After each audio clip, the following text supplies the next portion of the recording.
Breaking news చూస్తున్నాం. Sunkishala pump house retaining wall కూలిన ఘటనపై విజిలెన్స్ విచారణ నివేదికను ప్రభుత్వం వెంటనే బహిర్గతం చేయాలని కేటీఆర్ డిమాండ్ చేశారు. ప్రభుత్వం సమాచార హక్కు చట్టం కింద నివేదిక వివరాలను ఇవ్వకుండా తొక్కిపెట్టడం దారుణమని విమర్శించారు. ఒక నిర్మాణ సంస్థ చేసిన ఘోర తప్పిదాన్ని దేశ రక్షణకు సంబంధించిన సమాచార హక్కు సెక్షన్లతో ముడిపెట్టి దాచడం మరింత విడ్డూరమని కేటీఆర్ అభ్యంతరం వ్యక్తం చేశారు.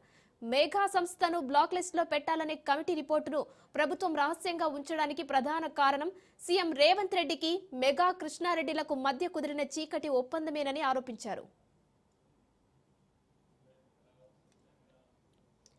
సుంకిశాలలో మేఘా సంస్థ నిర్లక్ష్యం వల్ల రిటైనింగ్ వాల్ కూలి 80 కోట్ల రూపాయల ప్రజాధనానికి నష్టం వాటిల్లిందన్నారు.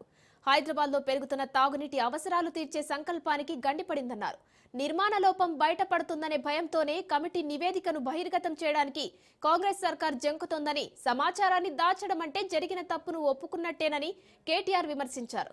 ప్రతిపక్షంలో ఉన్నప్పుడు మేఘా సంస్థను ఈస్ట్ ఇండియా కంపెనీ అని దుమ్మెత్తిపోసిన రేవంత్ రెడ్డి అధికారంలోకి రాగానే ప్లేట్ పిరాయించారని, తన జేబు సంస్థగా మార్చుకొని ఢిల్లీ పెద్దల ధనదాహాన్ని తీర్చేందుకు పావుగా వాడుకుంటున్నారని ఆరోపించారు.